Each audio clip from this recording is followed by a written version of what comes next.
संगीता अपने घर वालों के ताने सुन सुनकर थक चुकी थी। अपने घर वालों की चुभती हुई निगाहें उसके अंदर तक उतर जाती। वो सबसे ऐसे नजरें चुराती जैसे उसने कोई बहुत बड़ा पाप कर दिया हो। उसे अपना ही घर अब बेगाना लगने लगा था। अपने सगे रिश्ते पराये लगने लगे थे। कभी कभी वो चुपके से आंसू बहाती कि मेरी किस्मत में भगवान तूने ये दुख क्यों लिख दिया। क्या और लोगों की तरह मेरी जिंदगी भी सुख के साथ नहीं गुजर सकती थी। लेकिन जब वो अपनी चारों तरफ नज़र फैलाती और उसे लोग अपने आप से भी ज़्यादा दुखी दिखाई देते तो वो खुद पर सब्र करती, खुद को समझाती, लेकिन फिर से अपने घर वालों की नज़रों का सामना करती तो अंदर से टूट जाती थी। आज भी जब उसकी माँ उसके सामने आकर बैठी तो उसे पता था कि वो आगे क्या बात करने वाली हैं, और वही हुआ। संगीता, दूसरी शादी कर लो। आखिर कब तक तुम भाई और भाभी की बातें सुनती रहोगी। समझने की कोशिश करो। मेरी आंखें कब वो बंद हो जाए मुझे नहीं पता। मैं मरने से पहले तुम्हें तुम्हारे घर का होता देखना चाहती हूँ। एक माँ का रिश्ता सगा रिश्ता होता है। माँ के बाद कोई किसी को नहीं पूछता। मैं कब तक तुम्हारा सहारा बनती रहूंगी। 26 साल की संगीता की आंखों में आंसू आ गए। वो घुटनों में सर देकर रो पड़ी। माँ को क्या जवाब देती। वो तो अपने घर की बहुत पहले हो चुकी थी। उसकी माँ उसे अपने फर्ज से फ्री कर चुकी थी। शादी करके अपनी ज़िंदगी में वो खुश थी।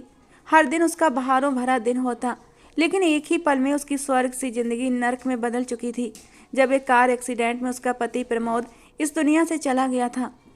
उन दिनों उनका बेटा सिर्फ 5 साल का था और छोटे सुमित को लेकर संगीता वापस माँ की दहलीज पर आ बैठी। और ये पिछला 1 साल संगीता का कांटों पर गुजरा था। किस तरह उसने ये दिन काटे थे वही जानती थी, मगर वो क्या करती, किस तरह अपने दिल को मजबूत करती एक दूसरे मर्द के साथ जिंदगी गुजारने के लिए। उसकी माँ उसके सामने हाथ जोड़ने लगी। भगवान के लिए संगीता, बस कर दो, अपनी जिद छोड़ दो। अब मैं इस घर में और ज़्यादा लड़ाई झगड़े बर्दाश्त नहीं कर सकती। माँ ने अभी इतना ही कहा था कि अचानक बाहर से संगीता के भाभी के चीखने चिल्लाने की आवाज़ें आने लगीं। देखो, सारा किचन गंदा पड़ा है और महारानी को कुछ होश ही नहीं है। पूरा सिंक बर्तनों से भरा पड़ा है। गंदी प्लेटें पूरी किचन में फैली पड़ी हैं। मक्खियाँ भिन भिना रही हैं। आखिर महारानी साहिबा है कहाँ। खाली रोटियां तोड़ने का इन्हें होश रहता है। इसके बाद इनके काम का पता नहीं चलता। आटा दाल किस भाव मिलता है। घर से बाहर निकलो तब पता चले। तुम यहाँ मुफ्त की रोटी तोड़ने के लिए कोई नहीं रखेगा। भाभी के पुकार पर संगीता घबराकर उठ बैठी। उसकी हालत देखते हुए उसकी माँ ने फैसला कर लिया कि वो उसकी एक नहीं सुनेंगी। इसलिए उन्होंने अगले दिन ही मोहल्ले की एक रिश्ते कराने वाली सरला मासी को बुला लिया। दोनों सर जोड़कर काफी देर तक बातें करती रहीं और फिर उसी शाम को एक औरत को लेकर संगीता के घर पहुंच गईं। संगीता कपड़े धोकर तार पर डाल रही थी जब उस औरत ने अंदर दाखिल होते हुए एक दिलचस्प नज़र संगीता पर डाली थी। वो अपने बड़े भाई के लिए संगीता का रिश्ता लेकर आई थी। उसके भाई की उम्र 35 साल थी और उसकी पहली पत्नी का कुछ समय पहले देहांत हो चुका था। उसका एक बेटा था जो लगभग संगीता के बेटे सुमित का हम उम्र था। माँ बाप मर चुके थे, बहन भाई सब अपने अपने घर वाले थे। इसीलिए वो चाहती थी कि उसके भाई का भी घर बस जाए। संगीता की माँ को कोई इनकार न था। उन्होंने तो फौरन ही इस रिश्ते पर हामी भर ली। मगर संगीता का दिल तड़प कर रह गया था। वो कैसे इतनी जल्दी अपने मन से प्रमोद की यादों को निकाल देती। प्रमोद जो उसे बेपनाह प्यार करता था, उसकी यादों को वो अभी सीने से लगाए बैठी थी। उसने तो सोचा था कि यादों के सहारे और अपने बेटे की परवरिश करते हुए जिंदगी बिता देगी, लेकिन माँ की जिद के आगे मजबूर हो गई थी। और फिर उसने कहा कि शादी तो कर लूंगी, लेकिन एक शर्त है कि मैं अपने बेटे सुमित को अपने साथ लेकर जाऊंगी। और जब सुमित के कानों में ये बात पड़ी कि उसकी माँ उसे कहीं ले जाने की बात कर रही हैं, तो वो चहकता हुआ अपनी माँ के पास आया था। बेहद खूबसूरत प्यारा सा बच्चा था, बिल्कुल अपनी माँ की तरह। उसकी बड़ी बड़ी मासूम सी आंखों में इस वक्त थोड़ी सी चिंता भी थी तो थोड़ी सी खुशी भी थी। मम्मा बताए ना, हम कहाँ जा रहे हैं। संगीता ने उसे अपनी बाहों में समेट लिया। कहीं नहीं बेटा, बस नए घर जाएंगे। ये कहते कहते संगीता की आंखों में आंसू आ गए थे।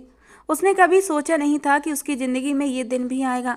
आंखें बंद करके उसने भगवान से बस एक ही दुआ की थी, हे भगवान, मेरे बच्चे के नसीब अच्छे करना, उसकी ज़िंदगी में कभी कोई दुख ना आए।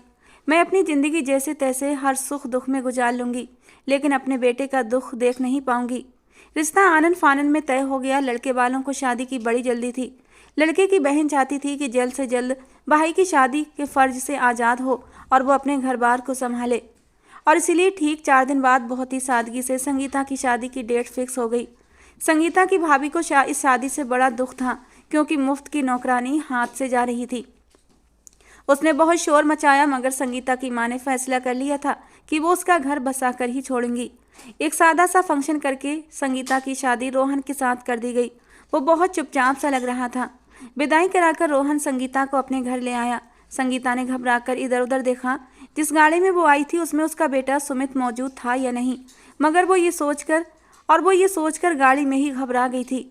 उसने जल्दबाजी में इधर उधर नजर दौड़ाकर देखा तो उसका बेटा पिछली सीट पर दुबका सा बैठा हुआ था।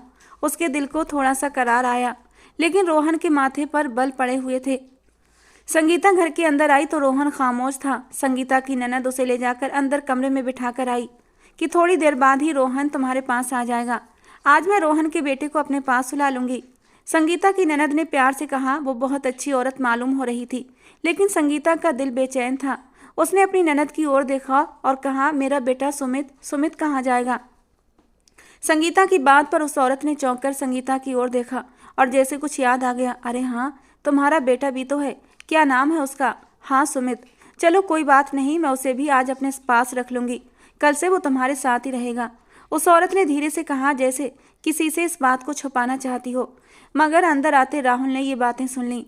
वो दरवाजे से अंदर दाखिल हुआ और अपनी बहन की तरफ देखते हुए सख्त शब्दों में बोला, क्या मैंने तुम्हें कहा नहीं था कि लड़की वालों से इस बात के बारे में पहले तय कर लेना कि लड़की के बच्चे को अपने पास नहीं रखूंगा, क्योंकि इस तरह मेरे बच्चे का ध्यान और मोहब्बत नहीं दे पाएगी, बल्कि सारा वक्त अपने बेटे में और मेरे बेटे में फ़र्क करते हुए गुजार देगी। राहुल बहुत ही सख्त शब्दों में अपनी बहन से पूछ रहा था, जबकि संगीता की ननद एकदम हड़बड़ा गई थी। वो सफाइयाँ देने लगी कि नन्हे सुमित को घर में कोई भी रखने के लिए तैयार नहीं था, इसलिए मजबूरन संगीता उसे अपने साथ ले आई। और वैसे भी सुमित छोटा है, ज़्यादा परेशान नहीं करता, लड़का है, कुछ वक्त में कमाने के लायक हो जाएगा तो तुम्हारा भी सहारा बनेगा। ऐसी बातें करके उसने अपने भाई को काफ़ी हद तक समझाने की कोशिश की थी। थोड़ी देर बाद वो दोनों बच्चों को लेकर चली गई, मगर संगीता के दिल पर तो जैसे छुरियां सी चलने लगी थीं। उसे अंदाजा हो गया था कि रोहन सुमित को स्वीकार नहीं करेगा। संगीता की ननद कमरे से चली गई तो रोहन ने दरवाजा अंदर से बंद कर लिया। अपनी शेरवानी उतार कर उसने हैंगर में लटका दी और धीरे से आकर संगीता के सामने बैठ गया। संगीता की नज़रें झुकी हुई थीं। जैसे तैसे उसने अपने आप को इस शादी के लिए राजी कर ही लिया था। मन में पक्का फैसला कर लिया था कि वो दिलो जान से और पूरी वफा के साथ इस रिश्ते को निभाएगी। काफ़ी देर तक रोहन उसे गौर से देखता रहा, फिर अपनी जेब से अंगूठी निकाल कर उसकी उंगली में पहना दी और धीरे धीरे उसके करीब होने लगा। उसके हाव भाव से संगीता अंदाजा नहीं लगा पाई कि वो खुश है या नहीं, लेकिन जो भी था, रोहन का रवैया उसके साथ नॉर्मल ही था।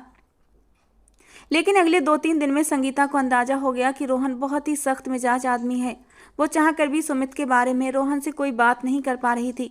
उसकी हिम्मत ही नहीं होती थी कि वो उसे सुमित के बारे में कोई बात करे।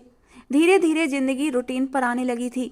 संगीता की ननद दोनों बच्चों को अब उसके पास छोड़कर खुद अपने घर चली गई थी। सुमित बहुत ही खामोश तबीयत का बच्चा था। वो चुपचाप और सहमा सहमा सा रहता।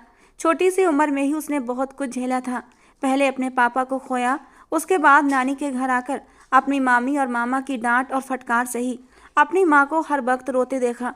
उसके छोटे से दिमाग पर बहुत असर पड़ा था, इसीलिए वो हर वक्त डरा सहमा रहता। सारा टाइम उसकी यही कोशिश होती कि जहाँ जहाँ उसकी माँ जाती है वहीं साथ साथ जाता रहता। शादी के बाद राहुल कुछ एक्टिव रहने लगा था।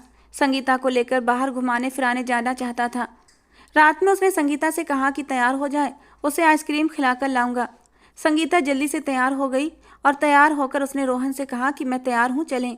आज रोहन का मूड बहुत अच्छा लग रहा था। रोहन ने अपने बेटे विपुल को आवाज़ दी, जो सुमित के साथ ही खेल रहा था। वो दौड़कर अपने बाप की उंगली पकड़कर खड़ा हो गया, जबकि सुमित वहीं बैठा रह गया। एकदम संगीता ने मुड़कर अपने बेटे की ओर देखा, जो आंस भरी नज़रों से अपनी माँ की ओर देख रहा था। मगर रोहन को सुमित की कोई चिंता नहीं थी। वो विपुल की उंगली थामे अपनी बाइक की तरफ जा रहा था। सुमित वहीं बैठा माँ को ही देख रहा था, जबकि संगीता का दिल कट गया था। उसने धीरे से रोहन के पास जाकर कहा कि सुमित को भी साथ ले चलते हैं, वो घर में अकेला नहीं रह सकता। और एकदम ही रोहन के चेहरे पर नागवार गुस्से वाले भाव आए थे। उसने पलट कर गुस्से भरी नज़रों से संगीता को देखा और फिर न चाहते हुए भी उसने सुमित को साथ ले जाने की अनुमति दे दी। संगीता ने लपक कर अपने बेटे को गोद में उठाया था और उसे लेकर बाइक पर बैठ गई।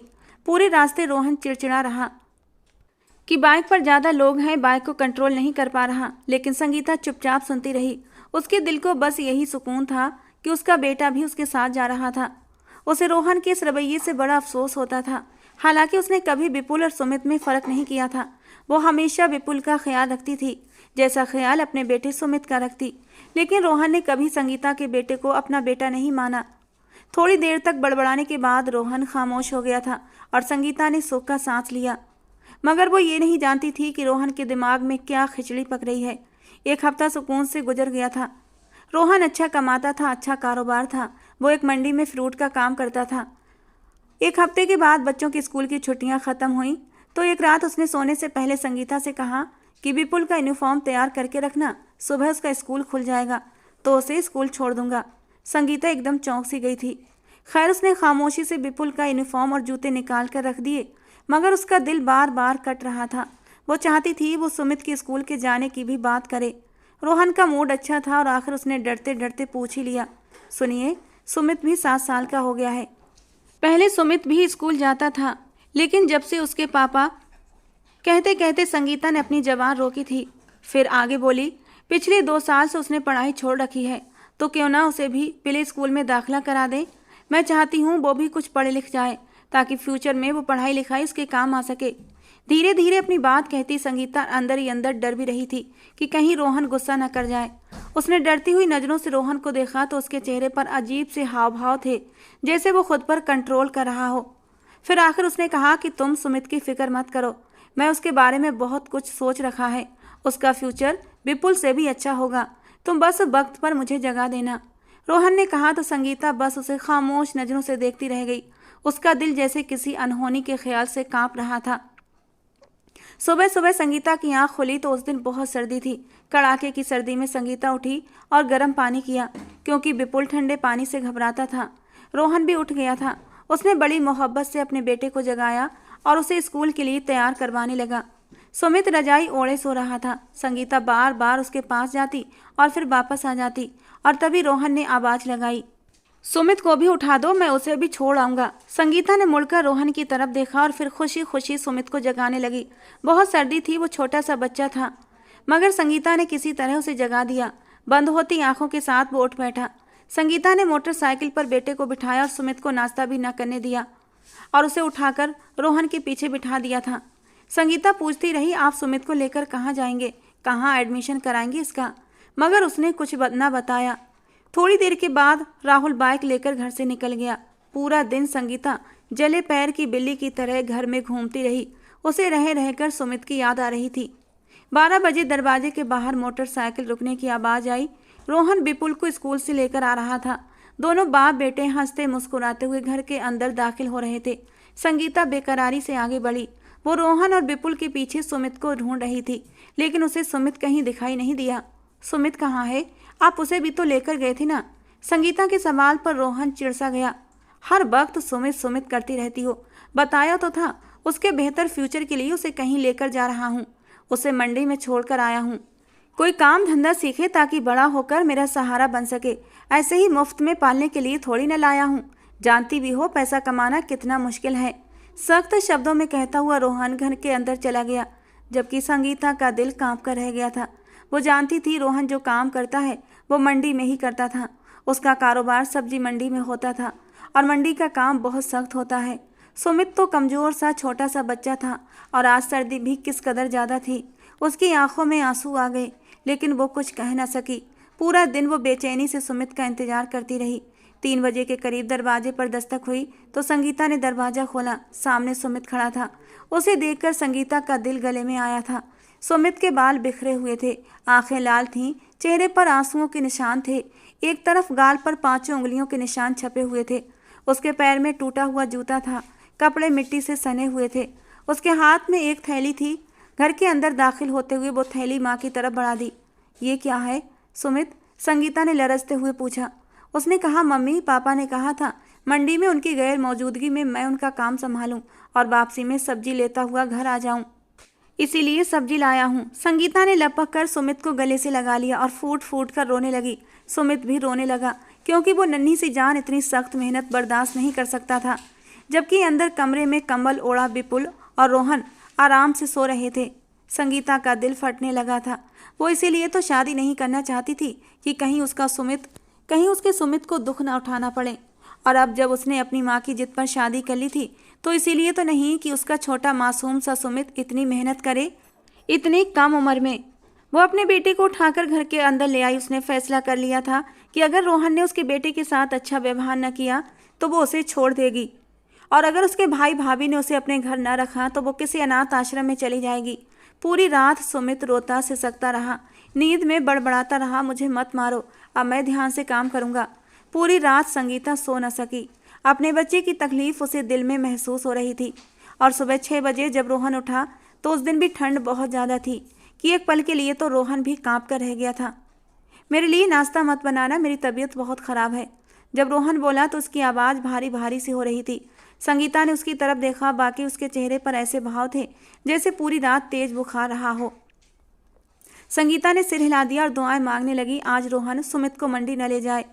रोहन ने पलटकर सोए हुए विपुल और फिर सुमित की तरफ देखा और फिर संगीता को देखकर कहने लगा, लेकिन बच्चों का जाना तो जरूरी है, और विपुल के स्कूल में तो अब एग्जाम भी चल रहे हैं, मैं उसकी छुट्टी नहीं करवा सकता। और रही बात सुमित की, तो मंडी में आज मेरी गैर मौजूदगी में मेरा काम वही संभालेगा। मेरी तबीयत भी ख़राब है तो इसका जाना जरूरी है। दोनों को तैयार कर दो, मैं छोड़ आता हूँ। रोहन ये कहते हुए दोबारा लेट गया था, जबकि संगीता का दिल धक से रह गया था। वो रोहन को मना करना चाहती थी कि सुमित को मंडी न भेजें, लेकिन वो रोहन की सख्त तबीयत से जानकार थी।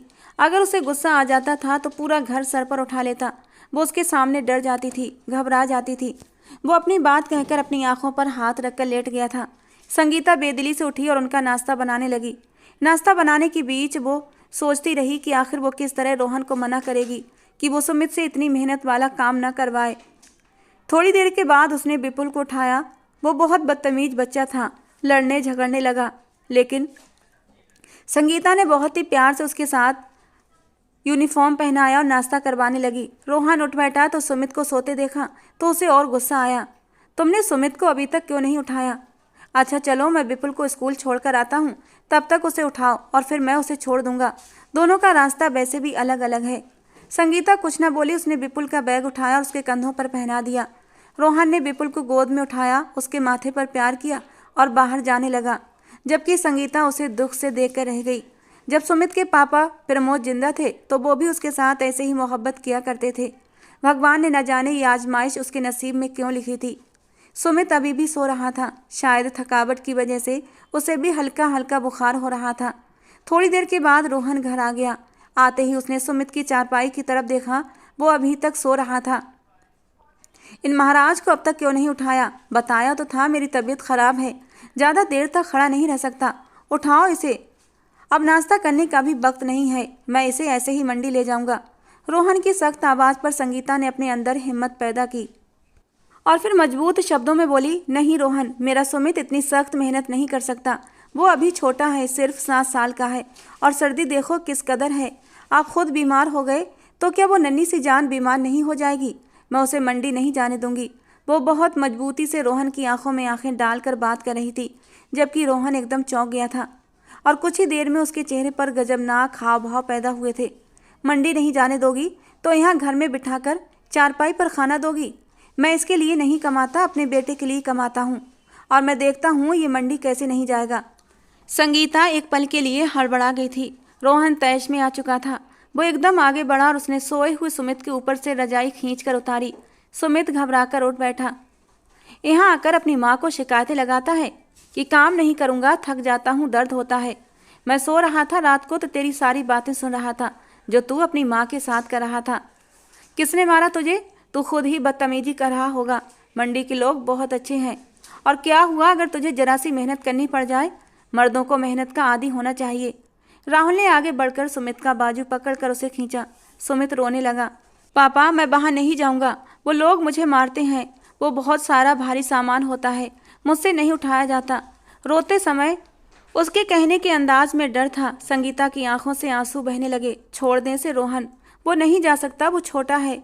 अगर आप कहते हैं तो फिर मैं लोगों के घरों में जाकर काम करके पैसे कमाऊंगी, और मुझे सुमित के लिए आपके आगे हाथ नहीं फैलाना पड़ेंगे। उसने आगे बढ़कर रोहन के हाथ को झटका था, जिस हाथ से वो सुमित को पकड़े हुए था। और इतनी सी बात पर रोहन गुस्से से आग बबूला हुआ था, लेकिन उसने संगीता को कुछ कहने की बजाय सुमित के गाल पर एक थप्पड़ मारा था। बेगैरत, अब तेरी माँ तेरी वजह से काम पर जाएगी और तू यहाँ घर में बैठकर रोटियां तोड़ेगा। रोहन उसे गालियां दे रहा था और कई थप्पड़ उसके गाल पर दे चुका था। ये करते हुए भूल गया था कि उसके सामने एक मासूम सा बच्चा है, कोई जवान आदमी नहीं। सुमित जोरों से रोने लगा। संगीता रोहन को रोकने की कोशिश कर रही थी, मगर वो बुरी तरह गुस्से से पागल हो चुका था। उसने चारपाई से खींचकर सुमित को नीचे उतारा और उसके पैरों में जबरदस्ती जूते पहनाकर उसे खींचता हुआ बाहर लेकर निकल गया। मंडी उनके घर से ज़्यादा दूर पर न थी। संगीता दरवाजे पर खड़ी उन दोनों को जाता देखती रही और अपने आंसू पीती रही। उसने दूसरी शादी का फैसला करके बहुत बड़ी गलती की थी। आज उसे इस बात का पछतावा हो रहा था। उसे अपने सुमित की मासूम निगाहें नहीं भूल रही थी और फिर वहीं दहलीज पर बैठकर रोती रही, यहाँ तक कि रोहन सुमित को छोड़कर वापस आ गया। उसने दरवाजे के पास जमीन पर बैठी संगीता को रोते देखा, मगर नज़रअंदाज करके अंदर कमरे की तरफ बढ़ गया। थोड़ी ही देर बाद उसके खर्राटों की आवाज़ें पूरे घर में गूंज रही थीं। संगीता के बेचैन दिल को सुकून नहीं आ रहा था। कितनी ही देर तक वो पूरे घर में तड़पती हुई घूमती रही, मगर आखिरकार माँ की ममता जीत गई। उसने जल्दी से पैरों में चप्पल पहनी और बाहर निकल आई। मंडी का रास्ता मालूम तो नहीं था, मगर वो एक माँ थी। बेटे की तड़प ने उसे मजबूर कर दिया था। रास्ते में आने जाने वाले लोगों से वो मंडी का रास्ता पूछती रही। लोग उसे अजीब सी नज़रों से देख रहे थे। न जाने वो कैसे मंडी पहुंची थी। मंडी क्या थी, जैसे मौत का सा तमाशा थी। हर तरफ भीड़ भाड़, गंदगी, बदबू। कहीं सब्जियां सड़ी पड़ी थीं तो कहीं कीचड़ था। लोग अलग अलग तरह की बोलियां बोलते हुए चीख चिल्ला रहे थे। बड़े बड़े ट्रक आ और जा रहे थे जिनमें सामान लदा हुआ था। ये सब देखकर संगीता घबरा गई थी। इतने लोगों के बीच वो अपने सुमित को कैसे तलाश करेगी। उसे याद आया वो रोहन का नाम लेकर लोगों से पूछ सकती है। उसने पास से गुजरते एक आदमी से कहा, यहाँ रोहन साहब किस जगह काम करते हैं। उस आदमी ने मुड़कर संगीता की तरफ अजीब सी नज़रों से देखा। मंडी में भला औरतों का क्या काम था, लेकिन वो आदमी शरीफ था। उसने हाथ के इशारे से संगीता को एक जगह दिखाई जहाँ कोने में बहुत ज़्यादा भीड़ लगी है और फलों के बड़े बड़े टोकरे ट्रक में लादे जा रहे हैं। वहीं रोहन जी काम करते हैं, मगर आज वो तो नहीं आए। उन्होंने अपनी जगह पर अपने सौतेले बेटे को यहाँ लाकर छोड़ा है, उस आदमी ने कहा। लेकिन संगीता ने उसकी पूरी बात भी नहीं सुनी और दौड़ते हुए उसी जगह पहुँच गई। उसका दिल फट गया था। बड़े बड़े ट्रक के ऊपर सामान लोड किया जा रहा था। कई बड़े बड़े मजदूरों के बीच में उसका नन्हा सा सुमित भी था, जो छोटे छोटे हाथों से भारी भारी क्रेटें उठाकर ट्रक के ऊपर चढ़ाने की कोशिश कर रहा था। उसके चेहरे पर आंसुओं के निशान थे। टोकरे भारी थे, उससे उठ नहीं रहे थे। एक टोकरा उसके हाथ से गिर गया और सारे फल फर्श पर गिर गए। थोड़ी देर के बाद वो सारे फल रास्ते से गुजरने वाले मर्दों के पैरों के नीचे आ गए। मालिक को तेज गुस्सा आया।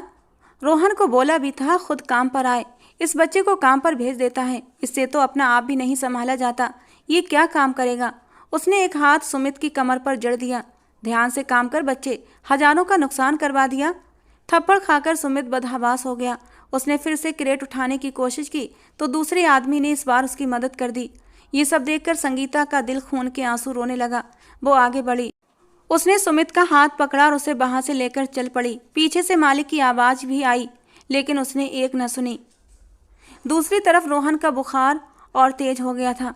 वो घबराकर उठा तो उसने संगीता को आवाज़ दी, मगर घर में कोई होता तो जवाब देता। थोड़ी देर तक इंतजार करने के बाद रोहन कमरे से निकला।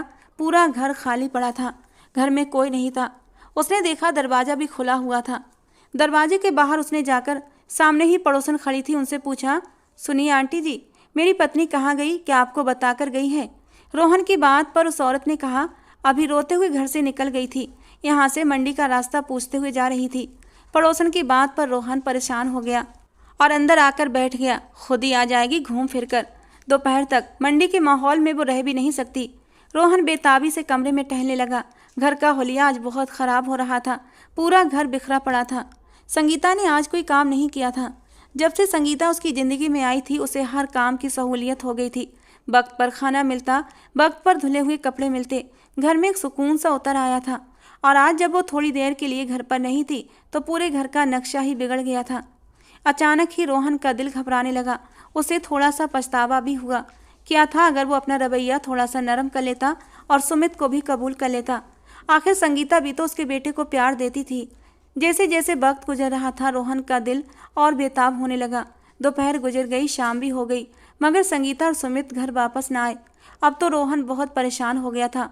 वो विपुल को भी ले आया था। शाम के अंधेरे फैलने लगे कि अचानक दरवाजे पर दस्तक हुई। रोहन ने लपक कर दरवाजा खोला तो उसके सामने संगीता और सुमित खड़े थे। दोनों साफ सुथरे कपड़ों में थे। सुमित भी सुबह वाले होलिये से एकदम अलग था। संगीता के चेहरे पर भी मुस्कुराहट थी। उसने रोहन की तरफ देखते हुए कहा, मैं अपना सामान वापस लेने इस घर में आई हूँ। जिस घर में मेरे बेटे के लिए जगह नहीं, मैं वहाँ नहीं रह सकती। संगीता की बात सुनते ही रोहन एकदम सुन्न रह गया। ये कैसी बातें कर रही हो संगीता? बकवास मत करो, घर के अंदर चलो। मैं बकवास नहीं कर रही, मैं घर के अंदर रहने नहीं, बस अपना सामान लेने आई हूँ। सुना नहीं तुमने? मैं इस घर में नहीं रह सकती। इस बार रोहन बौखला गया। जब उसे लगा कि मामला बिगड़ गया है तो उसने संगीता के सामने हाथ जोड़ दिए। मुझे माफ़ कर दो संगीता, सिर्फ तुम्हारी एक दिन की गैर मौजूदगी से मुझे पता चल गया कि मेरे घर को तुम्हारी कितनी ज़रूरत है। आगे से मैं तुम्हारे बेटे को मंडी नहीं भेजूंगा, बल्कि उसे भी एक बाप की तरह पालूंगा। कोई कमी नहीं रखूंगा। कोई गलती हो तो मुझे एहसास कराना। मैं अपनी हर गलती को सुधारने की कोशिश करूंगा। रोहन की बात पर संगीता ने हैरान निगाहों से उसकी तरफ देखा कि तभी अंदर से उसे विपुल के रोने की आवाज़ आई थी, जो शायद भूख की वजह से रो रहा था। उसका दिल एकदम बेचैन हो गया। विपुल के आंसू देखकर उसे अपनी सुमित की याद आई थी और वो खुद को रोक न सकी। जल्दी से अंदर गई और नरम नरम पराठा बनाकर विपुल के सामने रख दिया। विपुल भूखा था, जल्दी जल्दी पराठा खाने लगा और संगीता हैरान रह गई जब रोहन ने आगे बढ़कर उसी प्लेट में से छोटे छोटे निवाले बनाकर सुमित को खिलाना शुरू कर दिए। एक निवाला सुमित को तो एक निवाला वो विपुल को खिला रहा था। खाना खाने के बाद दोनों बच्चों का पेट भर गया था और एक दूसरे के साथ खेलने में बिजी हो गए।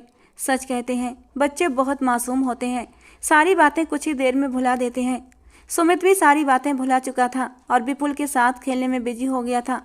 सुमित पहले कुछ डरा हुआ था, लेकिन जब रोहन के बर्ताव में बदलाव देखा तो कुछ सुकून पाया था। दिन भर का थका हारा था, थोड़ी देर में ही लेटते ही सो गया। दोनों बच्चों के सोने के बाद संगीता चुपचाप आंगन में आकर बैठी हुई थी और उसके बराबर रोहन आकर बैठ गया। मुझे माफ़ कर दो संगीता, आज मुझे एहसास हो गया तुम कितनी अच्छी हो। मेरे बेटे के जरा से आंसुओं पर तुम्हारा दिल पिघल गया और मेरा दिल कितना पत्थर था कि सुमित के आंसुओं पर पिघल न सका। लेकिन अब मैं बदल गया हूँ। मैं वादा करता हूँ संगीता, कभी सुमित को गैर नहीं समझूंगा। मैं कल ही उसका एडमिशन कराऊंगा अपने बेटे के स्कूल में। आज से मेरे एक नहीं 2 बेटे हैं। और फिर संगीता ने उसी घर में रुकने का फैसला कर लिया था। हालांकि उसने सोचा था वो सुमित को लेकर एक अनाथ आश्रम में चली जाएगी, लेकिन विपुल का ख्याल उसे जाने से रोक रहा था। वो विपुल को इस तरह तन्हा नहीं कर सकती थी और इसीलिए वो रुक गई। वो रोहन को एक और मौका देना चाहती थी और बाकी रोहन ने अपना कहा सच कर दिखाया। उसने अगले ही दिन सुमित को विपुल के स्कूल में एडमिट करा दिया और फिर बदले में संगीता ने उसके घर को स्वर्ग बना दिया। संगीता ने सुकून का सांस लिया था कि उसके बेटे को सगे बाप का प्यार न सही, लेकिन उसे रहने के लिए छत, खाने के लिए अच्छा खाना और पढ़ने के लिए स्कूल मिल गया था और संगीता के लिए यही बहुत था। तो दोस्तों, आज की हमारी ये कहानी आपको कैसी लगी ज़रूर बताना। पसंद आई हो तो प्लीज़ लाइक करना और ऐसे ही कहानियाँ सुनने के लिए हमारे चैनल को भी सब्सक्राइब करना। मिलते हैं दोस्तों अगली किसी नई कहानी के साथ।